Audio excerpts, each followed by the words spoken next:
What is going on, my dudes? Welcome back to a brand new video. Sorry for the late upload, but today I have been just taking it easy. I'm kind of taking I took Monday off, well, for the night off, and then today I'm taking off as well from live streaming, but we will continue at twitch.tv/ReadyHero tomorrow. Just taking a little bit of break from playing FIFA. However, I did want to bring out the custom tactics video because I've been telling you guys it's coming, and it'll be out today in the next couple minutes. So anyways, here we go. If you guys do enjoy this video, guys, make sure you guys do hit that like, sub to the channel, comment down below and let me know if these tactics help you at all. I'm going to show you guys 3 different ones that I mainly use, and then we will go from there. So let's go ahead and get into these tactics, guys. And let me go ahead and delete this part right here. There we go. Easy peasy. Now, guys, for the tactics, this is the main team that I use, and I consistently get Elite 2, Elite 3 with this team. I cannot get into the Elite 1, but that's okay. I mean, like, you know, I'm making content every day, and, you know, I play 3 weekend leagues, so it's a little bit difficult to get everything finished. Now, let me show you guys the main one that I use. So the main one that I use is the 4-2-3-1, and this is what I normally start with. Now, for the most part, it's kind of the same as what I normally use on all of them, but it changes a little. I've also been trying a new one, and I'll show you my other one that I switched to if I'm having trouble, you know, making plays, etc. So, the 4-2-3-1, I play at 5 width, 3 depth. Sometimes I increase this to 3 or 4, especially with this new patch, guys, because in this new patch, I don't know if you guys have noticed, but defenders are a lot faster than you, and it's a lot easier for them to get the ball. So when I increase the depth, what it does is it does push my team up a little bit more up the field, and I'm able to get the ball back from them more higher up on the field, and I have more players towards the top, so you know, it's not as easy for them to just outrun me. Because in this new patch, guys, this new like meta of defenders just outrunning your Mbappe team of the years is crazy. So I started at 3 just to fill out the opponent, and then if I have to increase it, I increase it to a 3 or 4 just to see what happens. Now, I do keep defensive style and offensive style in balance. I don't ever really play along with these. If the only reason I ever switch anything is I will switch defensive to pressure on heavy touch. If I am losing and I'm playing a good opponent, I do turn it on or towards the 60th minute just so I can attack more, and I also turn on team press. Now, I go on the defensive side, obviously balanced. I keep my width at 5 as well over here. Sometimes, depending on the opponent, I put it up and down, but mainly it's 5. Now, as you guys know, there's this new meta where if you push, I believe it's down to the right. If you turn on overload ball side or whatever, I can't remember exactly what side. It'll probably be on link there. Right? Whenever you turn that on, guys, what happens is everyone just kind of like defends in the middle, so it's very hard for you to attack in the middle, and the only thing that you can do is kind of just go through the wings. So it does have a weakness of, you know, you can go through the wings and get it, but players can manually bring their left back and right back to the wing and kind of just hold that.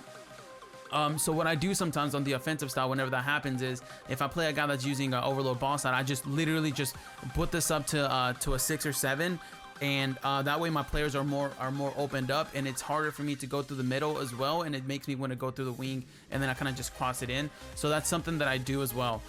In corners, I stay at 2, mainly because if I bring it to 3, I have too many players up, and sometimes I do get scored on corners from the counter attack. And if I keep it at 1, I feel like there's not enough people on there. Now, since headers are kind of back, it kind of evens out. So at 2-1, whatever you want to do. Free kicks, I keep at 1 because for the most part, I don't ever really, you know, I don't really score with free kicks, so I kind of just like to pass around after a free kick. Now, my formation is the 4-2, as I told you, 4-2-3-1. I do play CR7 at striker, Eusebio at cam, and Mbappe at left cam, Neymar at right cam. I like to have that pace, the pacier players on the wings, because obviously with this new meta, as I said, the defenders are just so fast, guys, and it's really, really hard to get through them at times. I played Hullet and Conte in the midfield, and then of course my center backs and my full backs are in the back. Now, instruction-wise, Ronaldo, I keep on stay back and getting behind, and that's all I keep him at. So on my normal formation, that's normally what I have him at. My cams, I have Eusebio in get into the box, stay forward, and then my other ones I keep at regular. Sometimes I do put this at actually, well, no, not regular. I was gonna say I don't keep these off stay forward attack, but I do get in the box on all 3 of them. Sometimes this one I take it off stay in the box, and I just let him do whatever he wants. But for the most part, get into the box so they can also, you know, get into the rebounds of crosses, etc. It helps out, so I do get them all into the box, and for the most part, this formation works out really well for me. Another thing that I use on the CDMs now is I leave my main CDM, which is Conte, at stay back while attacking the cover center, and he cuts the passing lanes. On the one that is defensive but isn't as defensive and can also push up, and I use Hullet as a step back while attacking, just cover center. I don't keep him at cover passing lanes. I feel like this kind of works out together. You can do either. You can do him there, and you can keep him at cut passing lanes. It's totally up to you. But I found that having one at cut passing lanes really does help out covering players. So I do that on one of them. I don't like to use it on both though. Now, fullbacks, this is totally up to you. I like to keep mine a stay back while attacking. However, I have tried balanced and overlap. That does work as well, and that mainly works if you like for your fullbacks to push up. And I know a lot of people like for the fullbacks to push up, but I personally don't. The only formation that I did like them to do that was in a 3 at the back, a 5 at the back formation. I was playing a 5 at the back formation, and I was having them push up, and man, that formation was absolutely killing it. I know it was the 5 at the back with the basically like a 4-1-2-1-2, but the 1-2-1-2 up top. And it was crazy. It actually worked out so well. The fullbacks would always push up, they helped with the attack, and then I had the 3 center backs at the back, so I would always have help from one, and then while those were trying to block them, the fullbacks would just get back and cover. So the 5 at the back formations are very overpowered. I just don't use them. That was mainly in draft where I use that. But yeah, so this is mainly my main formation, and this is the formation that I start with. Now let me show you guys the other 2 formations that I mainly use, and the one that I'm experimenting with right now as well. So the other formations that I use is the 4-2-2, and this formation I use it whenever I cannot find a way to attack. I just don't know what's going on. For whatever reason, the 4-2-3-1 isn't working, or if I want 2 attackers on the up top and I don't want to use 4-1-2-1-2 and keep those 2 CDMs, 5 width, 3 depth, and then obviously balance. I keep my width at 5. Player in the box, I usually do 3 or 4 on this one, so more players can kind of like, you know, push up and whatnot. But 3 or 4 on this one. I don't know why it was on 5 on this one right here. I think I wanted to mess with it on the previous game, but I usually keep it at 3 or 4. I usually keep it at 3 or 4 as well, but we'll leave it at 4 for now. Corners 2, free kicks 1, and it basically plays the same with Ronaldo and Eusebio up top. And then the instructions on these is just getting behind on both striker guys. The cams I keep on literally basic everything. I don't move, stay forward. I don't keep them behind. I don't stay on the botch. None of that, man. They just literally just balanced everything. And then on the CDMs, I keep both passing lanes, cover center, and I don't know why this one isn't stay back while attacking. I think I might have been playing around with some tactics during this weekend league, but I do keep both of these on cut passing lanes, because when I use this formation, I mainly use Mbappe to kind of defend as well in the midfield. So I use them to kind of move around and chase the ball, and then these 2 will cut the passing lanes for the other ones. So that's the way that I play with this formation. Now on the fullback, stay back while attacking as well, and that's it. So I don't really do too much on this one. It's just getting behind the fullbacks, the cams just completely in the middle, you know, balance, whatever. And these I do put cut passing link on both, because I do use my Mbappe, and he has 99 stamina, really quick. He can push people off the ball. I kind of use him to chase on the ball, and I know a lot of people don't like that, but that just works for me, so that's what I've been using. So I do use this formation whenever I can't figure out what's going on with a 4-2-3-1 and why I can't attack. It helps me to have 2 extra strikers, and that's how I use the formation. So now, if everything is failing and these 2 don't absolutely work, which I actually had that problem this weekend, I switch over to the 4-1-2-1-2. And in the 4-1-2-1-2, as you guys see a pattern, right? I have 5 width, 3 depth on this one. You can increase this one to a 4 if you want to, but I keep it at 3 whenever I switch to it. If it's in the 70th minute and I can't score, I do bump it up to 5. But that's what I keep this at. Player in the box at 2. For whatever reason, having this at lower seems to be better for me. I do up this if I am losing, like in the 80th minute. I sometimes up it up here, but that's only if I'm losing and I can't find any way. But I usually keep it at 2 or 3, just because it helps out with making plays and stuff, especially if you play slow. If you play really slow, having this lower, you can make a lot more space for your players, just passing back and forth to you know, your cams, your strikers, etc. And free kicks at 1 right here, corners at 2, and it plays in game as this is how it plays in game. Ronaldo and Eusebio striker, Cam Neymar and Mbappe right center mid. As I told you, he's really fast, really quick, really strong, so he can do everything that literally Hullet does at a good level. Now instructions for this one, I do skid in behind on both the strikers, and I do keep them on get forward because I don't want them coming back. I want them to stay up because I'm obviously trying to attack. On the cam, I put stay forward, and that's all that I do on this one. I don't really put this one to get in the box too much, to be honest, because he's already kind of like getting into the box, so I just kind of leave it there. CDM, I do cut passing link, stay back while attacking, cover center, and then on the side ones, on the right center mid and left center mid, I do keep at balanced, aside from cover wing. And then on this one, I put drop back in between defenders. I did not do that one, actually. This one should be balanced.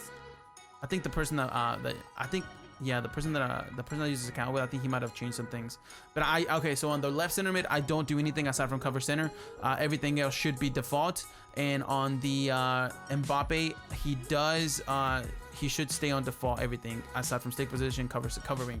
So make sure that you're covering the center and not the wing on these guys, because that's really important. So covering the center is really important, to be honest. I mainly don't really touch the left and right center mid. They just cover the wing and that's it. The CDM is just cut passing lane, stay back while attacking, covering. And that's kind of like what I use whenever I can't seem to find what I'm doing.